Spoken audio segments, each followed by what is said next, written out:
Un animale che non è ancora estinto, ma che sta diventando molto raro, è la foca monaca.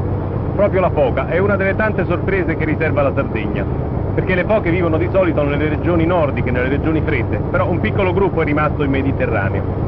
È un animale ovunque molto raro, perché è stato perseguitato per molto tempo, cacciato, un animale diffidente che si vede raramente. In Sardegna c'è, e qualche possibilità in più di vederla c'è proprio su questo tratto di costa, nel Golfo di Orosei. È un tratto di costa completamente deserto, lungo 50 km. Per arrivarci bisogna prendere l'orientale Sarda e girare al bivio di Dorgali.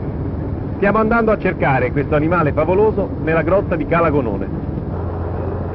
Alla ricerca delle foche ci fa da guida il signor Pisanu. Senta, quanto ce ne saranno qui in giro?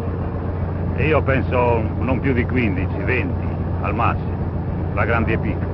Si possono fotografare quasi sempre, insomma, in alcuni mesi specialmente è facilissimo vederle e così fotografarle o riprenderle in cinematografo.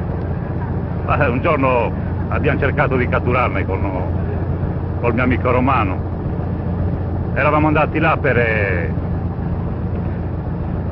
riprenderle con l'apparecchio.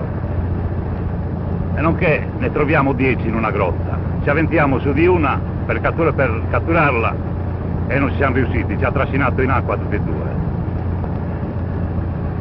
Lei fa anche il pescatore? Che consigli può dare a un turista che voglia vedere le foche? Beh, il consiglio che posso dare io è questo: alzarsi molto presto ed arrivare alle grotte prima che esca il sole, cioè prima che inizia il movimento turistico di motoscafi, altrimenti le foche vengono disturbate e non si riesce a vederla. Se non è disturbata si può vedere quando entra o quando esce dalla grotta.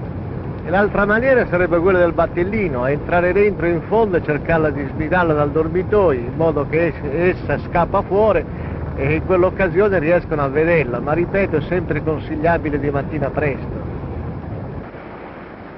Vedere la foca, specialmente durante i mesi estivi, non è molto facile.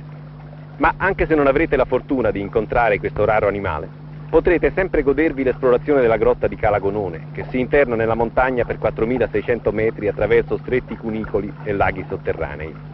Non tentate l'impresa da soli, la grotta è piena di diramazioni e perdersi è facilissimo. Fatevi sempre accompagnare, quindi, dalle guide e dai pescatori di Calagonone. Appena si sente il rumore si butta in acqua. Dove va la grotta adesso? A sinistra, a sinistra. Guardi quel gruppo di stalattiti.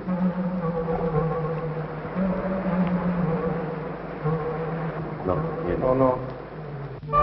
La trappola, da noi predisposta per fotografare le foche, funziona solo a metà. 2 foche passano come siluri sotto il canotto nel tentativo di guadagnare il mare aperto. Soltanto il secondo operatore, appostato all'uscita della grotta, riesce a vederle e a riprenderle, in quei pochi istanti che si fermano a guardarlo incuriosite.